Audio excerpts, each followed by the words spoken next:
കേരളത്തിൽ എത്ര നൈറ്റ് ക്ലബ്ബുകളുണ്ട്? നമുക്ക് നമ്മുടെയൊക്കെ മനസ്സിൽ വിചാരിച്ച നിശാ ക്ലബ്ബുകൾ എന്നൊക്കെ പറഞ്ഞ എന്തോ ഭയങ്കര മോശം കാര്യമായിട്ടാണ്.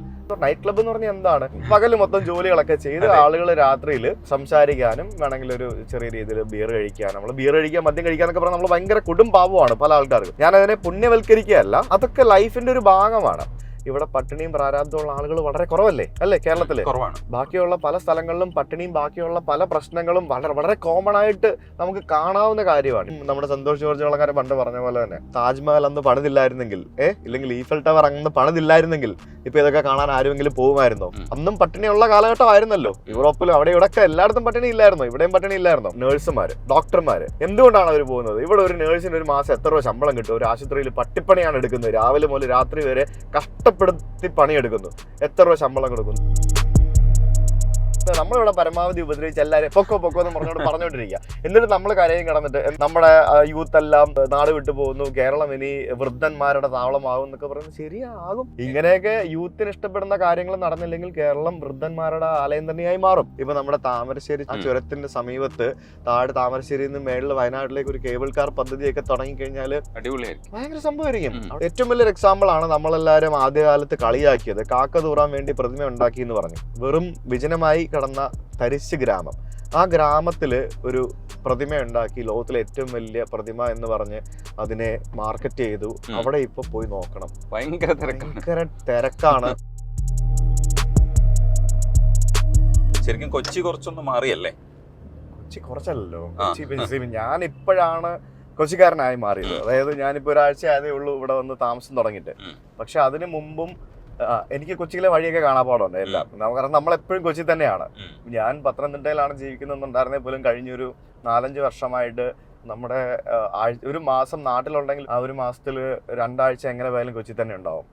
നമ്മുടെ ജോലിയുടെ ഭാഗമായിട്ടും പല യാത്രകളുടെ ഭാഗമായിട്ടും ഒക്കെ എയർപോർട്ടിൽ വരാനും അല്ലെങ്കിൽ ഇങ്ങനെ എല്ലാം. സോ കൊച്ചി എനിക്ക് പണ്ട് പോലെ എനിക്ക് അറിയാവുന്ന കാര്യമാണ്. കാരണം എൻ്റെ ഫ്രണ്ട്സ് കൊച്ചിയിലാണ്, എൻ്റെ ഫാമിലി മെമ്പേഴ്സും ബാക്കിയുള്ള ആൾക്കാരെല്ലാവരും കൊച്ചിയിൽ തന്നെയാണ്. സോ കൊച്ചിയിലെ മാറ്റങ്ങള് നമ്മൾ പണ്ടുപോലെ കണ്ടോണ്ടിരിക്കുന്ന ഒരു സംഭവം തന്നെയാണ്.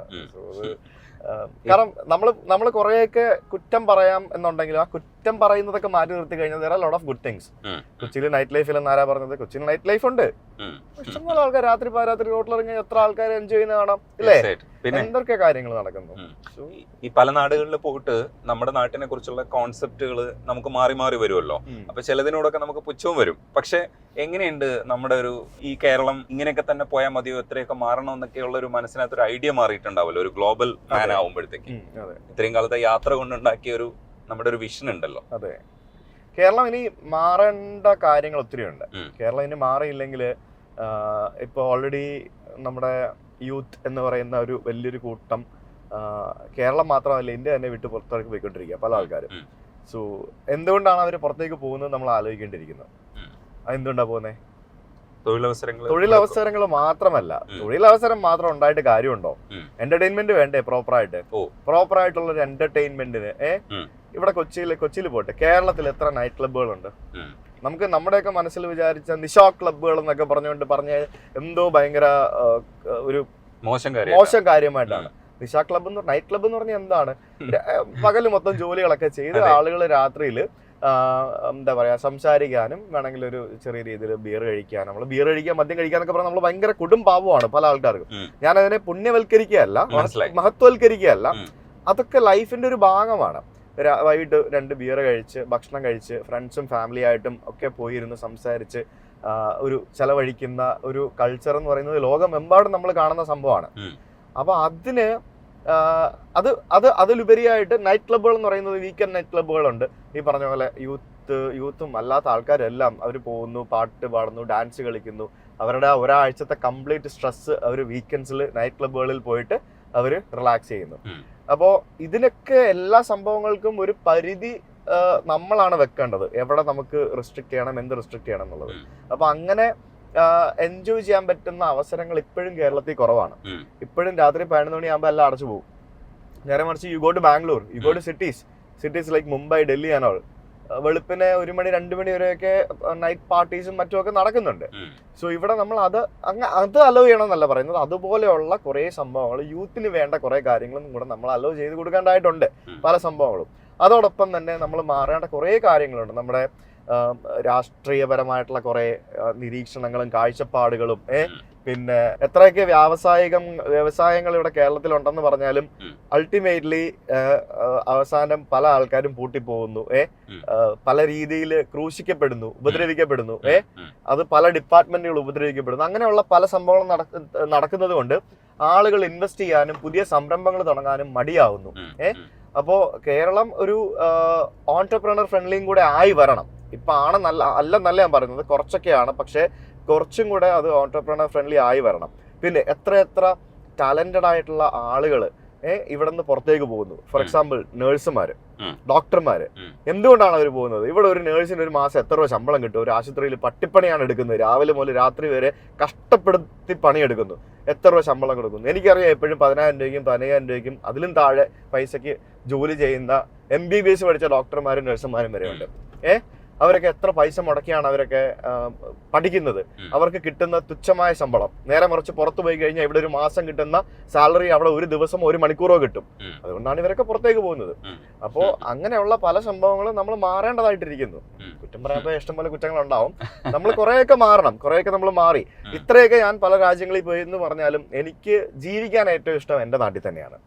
അപ്പൊ എനിക്കും വേണമെങ്കിൽ പുറത്തേക്ക് വിദേശത്തേക്ക് മൈഗ്രേറ്റ് ചെയ്യാം. പക്ഷേ ഞാൻ അത് ചെയ്യാതെ എനിക്ക് എന്റെ നാട്ടിൽ ജീവിക്കാനാണ് ഇഷ്ടം.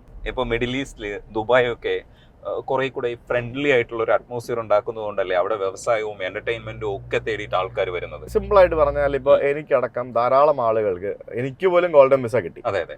10 കൊല്ലത്തെ റെസിഡൻസ് വിസയാണ് തന്നിരിക്കുന്നത്.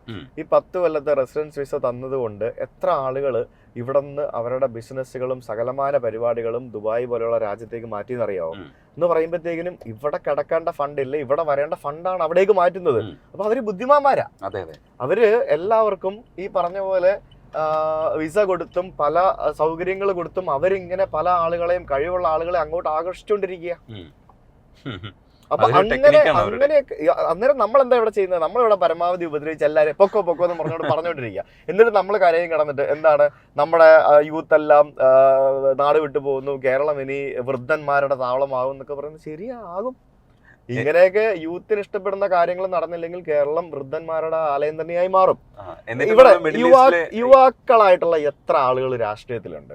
ഇനി ആരെങ്കിലും രാഷ്ട്രീയത്തിൽ യുവാക്കളായിട്ടുള്ള ഒരു പൊങ്ങി വന്നു കഴിഞ്ഞാൽ അവരെ അടിച്ചു താർത്തുക എന്നല്ല നമ്മൾ കണ്ടിട്ടുള്ളത് പല സംഭവങ്ങളും. എത്ര യൂത്ത് എന്ന് ഞാൻ പറയുന്ന ഒരു പോട്ടെ, ഒരു 40 വയസ്സ് വരെ യൂത്ത് എന്ന് പറയാം. 40 വയസ്സിൽ താഴെയുള്ള എത്ര MLA-മാരും MP-മാരും നമുക്കുണ്ട്? അതൊന്ന് ആലോചിക്കുക. അപ്പം ഈ പ്രായമായവര് കൊള്ളൂല എന്നല്ല ഞാൻ പറയുന്നത്, അല്ലെ 40 വയസ്സിന് മുകളിലുള്ളവർ അവര് നല്ലതല്ല എന്നല്ല ഞാൻ പറയുന്നത്. അവരുടെ ചിന്താഗതികൾ ആ രീതിയിലായിരിക്കും. അവര് യൂത്ത് ചിന്തിക്കുന്ന പോലെ ആയിരിക്കില്ല ചിന്തിക്കുന്നത്. യൂത്തിന്റെ ഇഷ്ടം കണ്ടായിരിക്കത്തില്ല അവരുടെ പല തീരുമാനങ്ങളും വരുന്നത്. അപ്പൊ അത് മാറണമെങ്കിൽ നമ്മൾ കൂടുതൽ യുവാക്കൾ രാഷ്ട്രീയത്തിലേക്ക് വരണം. ഇവ രാഷ്ട്രീയത്തിൽ പോലും സമരം പിടിക്കാൻ കൊടി പിടിക്കാൻ ആളെ കിട്ടുന്നില്ലെന്നാണ് പറഞ്ഞു കേൾക്കുന്നത്. ശരിയാണെന്ന് തോന്നുന്നു. അങ്ങനെ പല സംഭവങ്ങളും അല്ല, ഇപ്പം ഇവന്റ് ഗ്രൂപ്പിനെ കേൾപ്പിക്കാറുണ്ട് കൊടി കെട്ടുന്ന വലിയ പ്രോഗ്രാംസ് ഒക്കെ നടക്കുമ്പോ. അതുപോലെ ഈ മിഡിൽ ഈസ്റ്റിനെ ചിലപ്പോഴൊക്കെ നമ്മൾ കുറ്റം പറയും, പല നിയമങ്ങളെ കുറിച്ചൊക്കെ പറയാം. പക്ഷെ ഈ ദുബായ് ഒക്കെ എത്ര നല്ല രീതിയിലാണ് നടത്തുന്നതെന്നാണ് എല്ലാവരും എമ്പാടുള്ളവരും പറയുന്നത്. അപ്പം അങ്ങനെയൊക്കെ മാറാൻ ആ കൺട്രിക്ക് കഴിയുകയാണെങ്കിൽ നമുക്ക് കുറെ കൂടെ ജനാധിപത്യപരമായി കാര്യങ്ങൾ കൈകാര്യം ചെയ്യാൻ പറ്റുന്ന ഒരു അറ്റ്മോസ്ഫിയർ ഉണ്ട്. അങ്ങനെയല്ലേ അതിനെ നോക്കി കാണേണ്ടത്? നമുക്കില്ലാത്ത സ്വാതന്ത്ര്യം എന്താ ഇവിടെ ഉള്ളത് അല്ലേ? നമ്മൾ പല രാജ്യങ്ങളും വെച്ച് നോക്കുമ്പോഴത്തേക്കിനും നമുക്ക് ഇവിടെ എന്തൊരു സ്വാതന്ത്ര്യമുണ്ട്. നമ്മൾ എത്ര നല്ലൊരു നാട്ടിലാണ് ജീവിക്കുന്നത്. അപ്പോൾ ശരിക്കും കേരളം, ഇന്ത്യ മുഴുവൻ യാത്ര ചെയ്തൊരു വ്യക്തിയാണ് ഞാൻ. എല്ലാ സംസ്ഥാനങ്ങളും പോയിട്ടുണ്ട്. ഇതിൽ വെച്ച് നോക്കുമ്പോഴത്തേക്കിനും നമ്മുടെ കേരളം ഈസ് ഫാർ ബെറ്റർ. കാരണം പല സംസ്ഥാനങ്ങളും വെച്ച് നോക്കുമ്പോഴത്തേക്കിനും നമ്മുടെ കേരളം എന്ന് പറയുന്നത് അത് ഇൻഫ്രാസ്ട്രക്ചറിന്റെ കാര്യത്തിലാണെങ്കിലും നമുക്ക് ഇച്ചിരി ചെറിയ റോഡുകളൊക്കെ ഉള്ളൂ. അതിപ്പം വലിയ റോഡുകളൊക്കെ പണിതുകൊണ്ടിരിക്കുകയാണ്. ബാക്കിയുള്ള സംഭവങ്ങൾ ഒക്കെ ഉണ്ട്. നമ്മുടെ ജനസാന്ദ്രതയാണെങ്കിലും ആളുകളുടെ ക്വാളിറ്റി ഓഫ് ലിവിങ്ങിലാണെങ്കിലും ഇവിടെ പട്ടിണിയും പ്രാരാബ്ദമുള്ള ആളുകൾ വളരെ കുറവല്ലേ അല്ലേ കേരളത്തില്? ബാക്കിയുള്ള പല സ്ഥലങ്ങളിലും പട്ടിണിയും ബാക്കിയുള്ള പല പ്രശ്നങ്ങളും വളരെ കോമൺ ആയിട്ട് നമുക്ക് കാണാവുന്ന കാര്യമാണ്. ഇവിടെ അങ്ങനെ കാണുന്ന ആൾക്കാർ അങ്ങനെ കാണുന്നത് വളരെ കുറവാണ്. നിങ്ങൾക്കറിയാവോ ആരെങ്കിലും ഒരു നേരത്തെ അന്നം കഴിക്കാത്ത ബുദ്ധിമുട്ടുന്ന ആരെങ്കിലും നിങ്ങൾക്ക് അറിയാവോ? പേഴ്സണലി അറിയാവോ? ഇല്ല, ആഹാരം കഴിക്കാൻ ബുദ്ധിമുട്ടുന്നവരുണ്ട്. പക്ഷെ ഒരു നേരം അയാൾക്ക് ആഹാരം കിട്ടില്ല എന്ന് നമുക്ക് ഒരിക്കലും പറയാൻ പറ്റില്ല. കാരണം ആരെങ്കിലും സഹായിക്കും, അല്ലെങ്കിൽ ആരെങ്കിലും എന്തെങ്കിലുമൊക്കെ ചെയ്യും, ഇല്ലേ? തീർച്ചയാണ്. അന്നം കഴിക്കാൻ ബുദ്ധിമുട്ടുന്നവരുണ്ടാവാം. ചിലപ്പോൾ അവര് ശാരീരിക ബുദ്ധിമുട്ടുള്ളവരോ അല്ലെങ്കിൽ പണിയെടുക്കാൻ പോകാൻ പറ്റാത്തവരോ ഒക്കെ ആയിരിക്കാം. എന്തെങ്കിലുമൊക്കെ പണി കിട്ടില്ലേ? ഉറപ്പാണ് ഇല്ലേ? പണിയെടുത്ത് പൈസ ഉണ്ടാക്കാന്നുണ്ടെങ്കിൽ എന്തെങ്കിലുമൊക്കെ പണി എടുക്കാനുള്ള അവസരങ്ങൾ നമുക്ക് ഇവിടെ ഉണ്ട്. പണിയുണ്ട്. നമ്മൾ ഇതേ ആൾക്കാർ നമ്മൾ ബേസിക്കലി എന്താ സംഭവിക്കുക ചെയ്യുന്നത്, നമ്മൾ വിദേശ രാജ്യങ്ങളിൽ പോയി പണിയെടുക്കുന്നു. അവിടെ നമ്മൾ ഇവിടെ ചെയ്യാത്ത പണിയെല്ലാം നമ്മൾ അവിടെ പോയി ചെയ്യും. മറ്റ് പല സംസ്ഥാനങ്ങളിലും നമ്മൾ പോയി പണിയെടുക്കുന്നു. അപ്പോൾ നമ്മൾ ഈ വിദേശ രാജ്യങ്ങളിലും ബാക്കിയുള്ള സ്ഥലങ്ങളിലും പോയി പണിയെടുത്ത് അവിടെ സെറ്റിൽ ആവുന്ന പോലെ മറ്റ് സംസ്ഥാനങ്ങളിലെ ആൾക്കാർ ഇവിടുത്തെ അവസരങ്ങൾ കൊണ്ട് ഇവിടെ വന്ന് സെറ്റിൽ ആവുന്നു. എത്ര ബംഗാളികളാണ് നമ്മളിപ്പോ ഇവിടെ വന്ന് വീട് വെച്ചതും വീട് വാങ്ങുന്നതും ഇല്ലേ ആയി കാണുന്നത്. എത്ര ഭായിമാരാണല്ലേ? അപ്പൊ അവരിവിടുത്തെ അവസരങ്ങൾ കണ്ട അവരുടെ ഒരു ഗൾഫാണിത് ബേസിക്കലി. അപ്പൊ ഇവിടെ അവസരങ്ങളുണ്ട്, ഇല്ല എന്നല്ല പറയുന്നത്. അപ്പൊ നമുക്ക് ഇവിടുത്തെ അവസരങ്ങൾ പോരാ, പക്ഷെ അവർക്ക് ഇവിടുത്തെ അവസരങ്ങൾ വലിയ സംഭവമാണ്. ഇത് എക്സ്പെൻസീവ് ആയതുകൊണ്ട് പുള്ളിക്കാരിക്ക് ഒരു ബുദ്ധിമുട്ടുണ്ടാവുമോ നമ്മൾ ഗിഫ്റ്റ് കൊടുക്കുമ്പോ? അത് ഹാപ്പി ആവോ? ഹാപ്പി ആവും. എന്നാലും നിങ്ങൾ പോയി കഴിയുമ്പോ ചോദിക്കും എന്തിനാ വാങ്ങിച്ചെന്ന് ചോദിക്കും. പിന്നൊരു കാര്യമുണ്ട് ചേട്ടാ, ഇതെന്നൊക്കെ പറയുന്നത്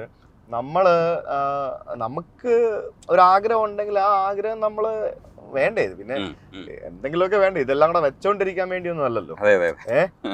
അല്ലേ? ജീവിക്കാന്നുള്ളതല്ലേ ഉള്ളൂ. ഞാനൊക്കെ പണ്ട് എന്റെ ചെറുപ്പത്തിൽ ഞാൻ ആഗ്രഹിച്ചിട്ടുണ്ട് എന്നെ ആരെങ്കിലും ഒരു വണ്ടിയിൽ ഒന്ന് സ്കൂളിൽ കൊണ്ടാക്കിയാൽ കൊള്ളാമായിരുന്നു എന്ന്. പക്ഷെ എന്റെ അച്ഛൻ ആ സമയത്ത് അതിന് മാത്രം വണ്ടി ഇല്ലായിരുന്നു, അതിന് മാത്രമുള്ള ഒരു ഇതും ഇല്ലായിരുന്നു. പക്ഷെ ഞാൻ എന്റെ അനിയനെ ഞാൻ സ്കൂളിൽ കൊണ്ടാക്കിയിട്ടുണ്ട്, ഞാൻ സ്കൂളിൽ നിന്ന് വിൽക്കാൻ പോയിട്ടുണ്ട് കാറില്. അപ്പൊ അത് എനിക്ക് പറ്റാത്ത കാര്യങ്ങള് ഞാൻ എന്റെ അനിയനെ ചെയ്തിട്ടുണ്ട്. കാരണം ഞങ്ങൾ തമ്മിൽ 15 വർഷത്തെ ഗ്യാപ്പ് ഉണ്ട്, അപ്പൊ ഏജ് ഗ്യാപ്പ് ഉണ്ട്. അപ്പൊ എനിക്കത് അവർക്ക് വേണ്ടി ചെയ്യാൻ സാധിച്ചിട്ടുണ്ട്. അപ്പൊ നമ്മുടെ ചെറുപ്പത്തിൽ നമുക്ക് കുറെ ആഗ്രഹങ്ങൾ ഉണ്ടായിരുന്നു. സ്വന്തമായിട്ട് വണ്ടി വേണം, വണ്ടി ഓടിക്കണം, അല്ലെ വണ്ടിയിൽ ആരെങ്കിലും ഒക്കെ കൊണ്ടുപോകണം. നമുക്ക് കുട്ടികളാകുമ്പോൾ കുറെ ആഗ്രഹങ്ങൾ ഉണ്ടാവല്ലോ. അപ്പൊ അതൊക്കെ നമ്മൾ കുട്ടികളായിരുന്നപ്പം സാധിച്ചില്ല. അതൊക്കെ നമ്മള് വലുതാകുമ്പോഴത്തേക്കിനും നമുക്ക് ആഗ്രഹങ്ങൾ ഇപ്പം കിട്ടുമ്പം സന്തോഷമല്ലേ? അത്രേ ഉള്ളൂ. ഈ നമ്മള് കഷ്ടപ്പെടുന്നുണ്ട്, ആ കഷ്ടപ്പെടുന്നതിന്റെ പ്രതിഫലമായിട്ട് ദൈവം നമുക്ക് സാമ്പത്തികമായിട്ട് അനുഗ്രഹിക്കുന്നുണ്ട്. ഈ ഉണ്ടാക്കുന്ന കാശ് ബാങ്കിൽ ഇട്ടോണ്ടിരുന്ന നമുക്ക് അതിനകത്ത് ഹാപ്പിനെസ് ഒന്നുമില്ലല്ലോ. അത് നമുക്ക് നമ്മുടെ ഹാപ്പിനെസിന് വേണ്ടി നമ്മൾ ചെലവാക്കുക എന്ന് പറഞ്ഞാൽ ആർഭാടം കാണിക്കുകയായിരിക്കും. അത്രേ ഉള്ളൂ. ഏതൊക്കെ ഒരു കാര്യം ചോദിച്ചോട്ടെ, ഈ ഒരുപാട് യാത്ര ചെയ്ത് നമ്മൾ ഒരുപാട് അനുഭവങ്ങളൊക്കെ ഉണ്ടാക്കിയെങ്കിലും ഈ കോവിഡ് വന്ന സമയത്ത് എല്ലാം ഒരേപോലെയായി, എല്ലാ രാജ്യങ്ങളും ഒരേപോലെയായി. ഒറ്റ ചിന്ത മാത്രമേ ഉണ്ടായിരുന്നുള്ളൂ, ഇത് എങ്ങനെ സർവൈവ് ചെയ്യണം എന്നുള്ളത്.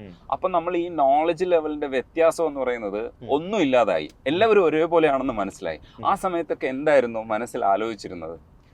ശരിക്കും ഉണ്ടല്ലോ, ഇപ്പം പ്രീ കോവിഡ് പോസ്റ്റ് കോവിഡ് എന്നാണ് ഇപ്പൊ നമ്മുടെ ഒരു കാലഘട്ടം എല്ലാരും നമ്മൾ പറയുന്നത്. പണ്ട് ഈ ബിഫോർ ക്രൈസ്റ്റ് എന്ന് പറയുന്ന പോലെ. പക്ഷെ ഇപ്പൊ പ്രീ കോവിഡ് പോസ്റ്റ് കോവിഡ് ആണ്. നമ്മൾ എത്ര ആളുകള് നമ്മൾ പണ്ട് ട്രാവൽ ചെയ്യുമായിരുന്നു, നമ്മൾ എത്ര ആളുകള് പണ്ട് നമ്മള് പുറത്തു പോയി ഭക്ഷണം കഴിക്കുമായിരുന്നു. നമ്മൾ എത്ര ആളുകള് ഇപ്പൊ നമ്മൾ ചെയ്യുന്ന പോലെ എന്റർടൈൻമെന്റിന് വേണ്ടി നമ്മൾ പൈസ സ്പെൻഡ് ചെയ്യുമായിരുന്നു. വളരെ കുറവായിരുന്നു. അതായത് നമ്മൾ ഈ ഉണ്ടാക്കുന്ന പൈസയൊക്കെ സേവ് ചെയ്ത് വെച്ച് നാളത്തേക്ക് എന്ന് പറഞ്ഞുള്ളൊരു ചിന്ത കോവിഡിന് ശേഷം മാറി. കാരണം നമ്മൾ കാണുകയാണ് ആൾക്കാർ മരിച്ചു വീഴുന്നു. നാളെ കോവിഡ് പോലെ മറ്റെന്തെങ്കിലും ഒരു സംഭവം വന്നു കഴിഞ്ഞാൽ നമ്മളെല്ലാവരും ചിലപ്പം അന്ന് തന്നെ തീർന്നു പോകും. അപ്പൊ ഇതൊന്നും ഉണ്ടാക്കി വെച്ചിട്ട് കാര്യമില്ല. ജീവിതം എന്ന് പറയുന്നത് ആസ്വദിക്കാൻ വേണ്ടിയാണ്. അത് നമ്മൾ ഒരു സേഫ് സോണിൽ നിന്നുകൊണ്ട്, സേഫ് സോൺ വിട്ട് കളിക്കാൻ പാടില്ല കേട്ടോ എന്നൊക്കെ പറഞ്ഞാലും, സേഫ് സോണിൽ നിന്നുകൊണ്ട് നമ്മൾ നമ്മുടെ ജീവിതം ആസ്വദിക്കുക തന്നെ വേണം. അതിന്റെ ഒരു വലിയൊരു ഉദാഹരണമാണ് നമുക്കിപ്പോ എയർപോർട്ടുകളിൽ കാണുന്ന തിരക്ക്. ഇപ്പോ ഞാൻ ഇന്നലെ കൊച്ചി എയർപോർട്ടിൽ എനിക്കൊരു ഷൂട്ട് ഉണ്ടായിരുന്നു. ഞാൻ അവിടെ പോയപ്പോഴത്തേക്കിനും അവർ പറയുന്ന കാര്യം എന്ന് പറയുന്നത്, നമ്മുടെ കൊച്ചി എയർപോർട്ടിന്റെ ഹിസ്റ്ററിയിൽ തന്നെ, ചരിത്രത്തിൽ തന്നെ എയർപോർട്ട് ഹാൻഡിൽ ചെയ്യാൻ കപ്പാസിറ്റിയിലും കൂടുതൽ പാസഞ്ചേഴ്സ് കോവിഡിന് ശേഷം വന്നു തുടങ്ങി. അത് ഭയങ്കര ഒരു വലിയൊരു ചേഞ്ച് ആണ് കോവിഡിന് ശേഷം വന്നു തുടങ്ങിയത്. നമുക്ക് മൊത്തത്തിൽ ഓവറോൾ നമുക്ക് കാണാൻ പറ്റും. ഇപ്പൊ കോവിഡിന് ശേഷം എയർ ഫെയർസ് ഭയങ്കരമായിട്ട് കൂടിയായിരുന്നു. കാരണം ആ കോവിഡിന്റെ സമയത്ത് എയർലൈൻ കമ്പനികളെല്ലാം സ്ട്രഗിൾ ചെയ്തത് മേക്കപ്പ് ചെയ്യുന്നതിന് വേണ്ടി അവർ എയർ ഫെയർസ് കൂട്ടിയായിരുന്നു. ഇപ്പൊ പണ്ടത്തെ പോലെ വീണ്ടും എയർ ഫെയർസ് ഭയങ്കരമായിട്ട് കുറഞ്ഞു വീണ്ടും. അതിന്റെ ഒരു മെയിൻ റീസൺ എന്ന് പറയുന്നത് ആളുകൾ ട്രാവൽ ചെയ്തു. ഇപ്പം ആ ട്രാവൽ ചെയ്ത് തുടങ്ങിയത് കൊണ്ട് ഫ്ലൈറ്റ്സിന്റെ അവൈലബിലിറ്റി കുറയുന്നു, ടിക്കറ്റ് കിട്ടാൻ ബുദ്ധിമുട്ടുന്നു. അപ്പൊ അങ്ങനെയുള്ള പല ബുദ്ധിമുട്ടുകളും ഇപ്പൊ വന്നു തുടങ്ങി. അതായത് പീപ്പിൾ സ്റ്റാർട്ട് ട്രാവലിംഗ്, ആളുകൾ യാത്ര ചെയ്യാൻ തുടങ്ങി. ആളുകൾ യാത്രകളാണല്ലോ സാധാരണ ഒരു മനുഷ്യനെ സംബന്ധിച്ച് ഏറ്റവും കൂടുതൽ ഒരു റിലാക്സേഷൻ തരുന്ന ഒരു കാര്യം. ഇപ്പൊ എന്നെ സംബന്ധിച്ച് യാത്ര എന്റെ ജോലി ആയതുകൊണ്ട് എനിക്ക് വീട്ടിലിരിക്കുന്നതാണ് റിലാക്സേഷൻ. പക്ഷേ ഒരു സാധാരണ ഒരു മനുഷ്യനെ സംബന്ധിച്ച്, ജോലി ചെയ്യുന്ന ഒരു വ്യക്തിയെ സംബന്ധിച്ച്, അവന് ഒരു ദിവസം എവിടെയെങ്കിലും യാത്ര പോകുമ്പോഴാണ് അവന്റെ മനസ്സിലൊരു റിലാക്സേഷൻ. സോ യാത്രകൾ എന്ന് പറയുന്നത് എപ്പോഴും അങ്ങനെയാണ്. അപ്പൊ ആളുകൾ കൂടുതലായിട്ട് ട്രാവൽ ചെയ്യാൻ തുടങ്ങി. അത് വലിയ ട്രാവൽ ഇൻഡസ്ട്രിയിൽ വലിയൊരു മാറ്റം തന്നെ വരുത്തിയിട്ടുണ്ട്. അപ്പം ആളുകൾ മാറി ചിന്തിച്ചു. കോവിഡ് പോലെയുള്ള മഹാമാരി വന്നതോടുകൂടി ആളുകൾ മാറി ചിന്തിച്ചു. People started enjoying their life. നമ്മുടെ ഈ ആഭ്യന്തര ടൂറിസത്തെ കുറച്ചുകൂടെ ബൂസ്റ്റ് ചെയ്തിട്ടുണ്ടാവും. Definitely. ഈ മറ്റ് സ്ഥലങ്ങളിലൊക്കെ പോകുമ്പോൾ കാണുമ്പോൾ നമ്മൾ ഇന്ന ഒരു സാധനം ഇന്ന സ്ഥലത്തേക്ക് വന്നിരുന്നെങ്കിൽ കൊള്ളായിരുന്നു എന്ന് ആലോചിക്കുമല്ലോ. ഇപ്പം മലമ്പുഴ കാണുമ്പോൾ നമ്മൾ വേറൊരു രാജ്യമായിട്ട് കമ്പയർ ചെയ്തിട്ട് ഇവിടെ ഇങ്ങനെ ഒരു സംഭവം വന്നിരുന്നെങ്കിൽ എന്ന് ആലോചിക്കില്ലേ? അങ്ങനെയൊക്കെ ആലോചിക്കുമ്പോൾ പ്രധാനമായിട്ട് പല രാജ്യങ്ങളിൽ കണ്ട അനുഭവത്തിൽ നിന്ന് പ്രധാനമായിട്ട് നമ്മുടെ ഈ സിറ്റീസിലൊക്കെ എന്തൊക്കെ കാര്യങ്ങൾ വന്നിരുന്നെങ്കിൽ എന്നാണ് ആഗ്രഹിക്കുക മനസ്സുകൊണ്ട്? സിറ്റീസിലാണോ? സിറ്റീസിലും ഓക്കെ, ഇല്ലെങ്കിൽ നമ്മൾ ഉദ്ദേശിക്കുന്ന ടൂറിസ്റ്റ് ഡെസ്റ്റിനേഷൻസിൽ എന്തൊക്കെ മാറ്റങ്ങൾ എന്ന് വെച്ചാൽ? മാറ്റങ്ങൾ എന്ന് പറയാനായിട്ട് ഒന്നും വേണ്ട. ടൂറിസ്റ്റുകൾക്ക് വേണ്ട സൗകര്യങ്ങള്, ആ സൗകര്യങ്ങൾ കൊടുത്താൽ മാത്രം മതി, ടൂറിസ്റ്റുകൾ വരും. ഇപ്പൊ സിമ്പിൾ ആയിട്ട് പറഞ്ഞാൽ നമ്മുടെ മൂന്നാറും വയനാടും ഒക്കെ എത്ര നല്ല സ്ഥലങ്ങളാണ്. നമ്മളത് എന്തിനു വേണ്ടി യൂസ് ചെയ്യുന്നു? എന്തൊക്കെ അവിടെ ഉണ്ട്? നമ്മൾ ഓരോ രാജ്യത്ത് പോയി കാണുമ്പോഴത്തേക്കും നമുക്ക് മനസ്സിലാവും. നമുക്ക് വളരെ എന്താ പറയാ, കാര്യമായിട്ട് ഉള്ള ഒരു ഡെവലപ്മെന്റ്സ് ഈ പറഞ്ഞ സ്ഥലങ്ങളിൽ നമ്മളിപ്പോഴും ഉണ്ടാക്കുന്നില്ല. ഡെവലപ്മെന്റ്സ് എന്ന് പറയുന്നത് ഒരിക്കലും എന്താ പറയുക, നല്ല കെട്ടിടങ്ങൾ പണിയുകയോ നല്ല റിസോർട്ടുകൾ പണിയുകയോ മാത്രമല്ല. അവിടെ ഒരു ടൂറിസ്റ്റിന് വേണ്ട കുറേ സംഭവങ്ങൾ വേണം. ഒരു ടൂറിസ്റ്റിനെ അവിടെ ആകർഷിക്കാനുള്ള സംഭവങ്ങൾ വരണം. ആ ടൂറിസ്റ്റ് അവിടെ വന്നു കഴിഞ്ഞാൽ ആ ടൂറിസ്റ്റ് അവിടെ സ്പെൻഡ് ചെയ്യാനുള്ള സംഭവങ്ങൾ, പൈസ സ്പെൻഡ് ചെയ്യണമല്ലോ ബേസിക്കലി. ഒരു ടൂറിസ്റ്റ് വന്നാൽ മാത്രം പോരല്ലോ, ആ ടൂറിസ്റ്റിനെ കൊണ്ട് അവിടെ സ്പെൻഡ് ചെയ്യിപ്പിക്കണം. ആ സ്പെൻഡ് ചെയ്യിപ്പിക്കുന്നതിന് വേണ്ടിയുള്ള കുറേ കാര്യങ്ങൾ വേണം. ഒരു കേബിൾ കാർ പണിയാം, അല്ലെങ്കിൽ ഒരു സ്കൈ ബ്രിഡ്ജ് പണിയാം. ഇതൊക്കെ നമുക്ക് ചെയ്യാൻ പറ്റുന്ന ധാരാളം സ്ഥലങ്ങൾ, നല്ല നല്ല മലകളും ബാക്കിയുള്ള സംഭവങ്ങളൊക്കെയാണ് നമുക്ക്. ഇതൊന്നും പണിയുന്നത് കൊണ്ട് ഒരിക്കലും പൂർണ്ണമായിട്ടും നമ്മൾ പ്രകൃതിയെ നശിപ്പിക്കുകയോ അല്ലെങ്കിൽ ഫോറസ്റ്റ് വെട്ടിപ്പൊളിക്കുകയോ കുത്തിപ്പൊളിക്കുകയോ ഒന്നും ചെയ്യുന്നില്ല. ഇതൊക്കെ എല്ലാ രാജ്യങ്ങളും ഉള്ളതാണ്.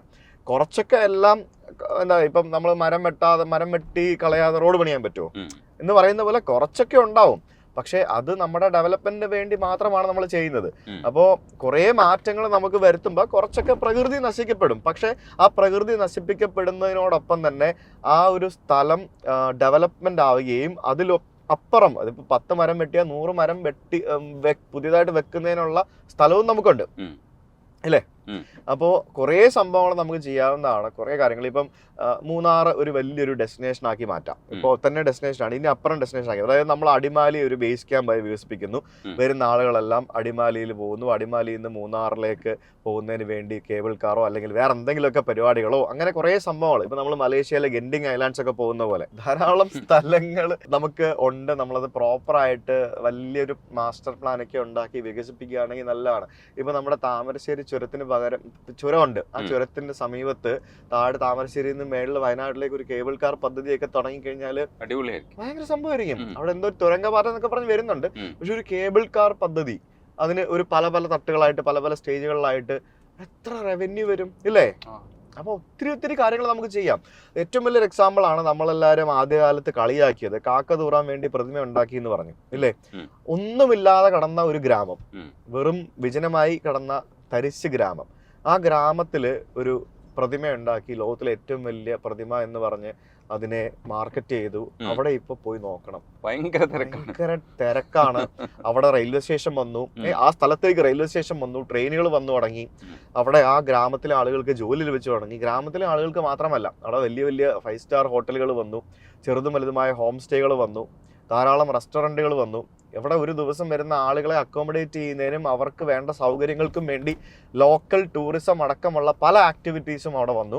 അപ്പോൾ ആ ഒരു ഭാഗത്തെ ജനങ്ങൾക്ക് മാത്രമല്ല, അതുമായിട്ട് റിലേറ്റഡ് ആയിട്ട് കിടക്കുന്ന, പ്രത്യക്ഷമായിട്ടും പരോക്ഷമായിട്ടും കിടക്കുന്ന പല ആളുകൾക്കും ജോലി ലഭിക്കുന്ന രീതിയിൽ ആ ഒരു സ്ഥലത്തെ എക്കണോമി വളർന്നു വന്നു ഇല്ലേ?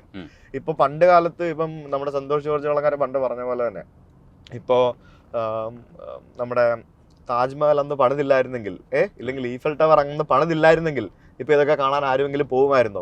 അന്നും അവർ ഈ പറഞ്ഞ പോലെ എല്ലാവരും നമുക്ക് ജനങ്ങളുടെ പട്ടിണി മാറ്റാം എന്ന് പറഞ്ഞ് വിചാരിച്ചിരുന്നെങ്കിൽ അന്നും പട്ടിണിയുള്ള കാലഘട്ടമായിരുന്നല്ലോ. യൂറോപ്പിലും അവിടെ ഇവിടെയൊക്കെ എല്ലായിടത്തും പട്ടിണി ഇല്ലായിരുന്നോ? ഇവിടെയും പട്ടിണി ഇല്ലായിരുന്നോ?